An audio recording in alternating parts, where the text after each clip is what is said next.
Bon, je vais légèrement renommer cette série en blabla plutôt qu'erreur parce que voilà, j'ai décidé que j'allais faire comme ça. Aujourd'hui, on va parler un peu des prix des bouquins et de toute l'évolution que j'ai pu avoir à ce sujet. Dernièrement, j'ai augmenté les prix de mes torchons et pourquoi ça? Eh ben, est-ce que c'est pour devenir immensément riche? Eh ben non. Tu le sais ou tu ne le sais peut-être pas, mais Amazon, enfin KDP pour être plus précis, a augmenté le coût d'impression de ses bouquins. Forcément, l'annonce a provoqué un raz-de-marée et tout le monde s'est mis à augmenter ses prix de 1 ou 2 euros, alors que le coût d'impression avait augmenté de 40 centimes. Bon, en vrai, c'est pas une augmentation fixe, donc tout le monde a pas pris 40 centimes dans la gueule, mais ça donne à peu près un ordre d'idée. Moi-même, j'ai fait passer certains de mes bouquins de 9,90€ à 13,90€ pour une augmentation, je rappelle, de 40 centimes environ. C'est du foutage de gueule, non? Eh bien non.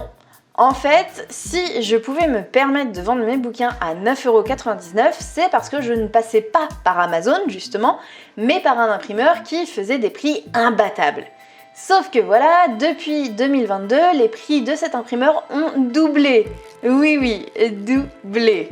Donc depuis, je suis repassée chez Amazon pour éviter du coup d'augmenter mes prix. Sauf que voilà, le prix n'était pas vraiment le même entre mon précédent imprimeur et Amazon. Et déjà que ma marge était vraiment rikiki avec mon imprimeur, là c'était la cata. Là c'est simple en fait. Je voulais proposer mes torchons en librairie. Sauf que impossible de le faire parce qu'une fois que tout le monde était payé, donc c'est-à-dire l'imprimeur, les impôts, le libraire, le correcteur, l'envoi de mes bouquins au libraire, etc., eh bien, je n'avais plus rien dans ma poche. Pire que ça, en fait, pour certains bouquins, je perdais même de l'argent en les vendant. Donc, pas le choix, fallait que j'augmente mes prix si je voulais y arriver.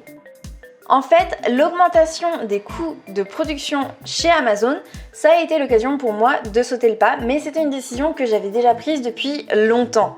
Maintenant, quand je choisis en fait le prix de mes bouquins, je prends en compte le budget correcteur, la marge d'un libraire, le coût d'envoi des colis au libraire et ainsi de suite.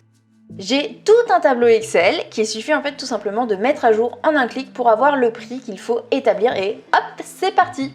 Donc un conseil, même si c'est chiant, calcule vraiment ton prix. Voilà, c'est tout pour ce format court, j'espère que ça t'aura plu. En tout cas, moi, je te dis à la semaine prochaine. Je t'embrasse fort, c'était Mélanie.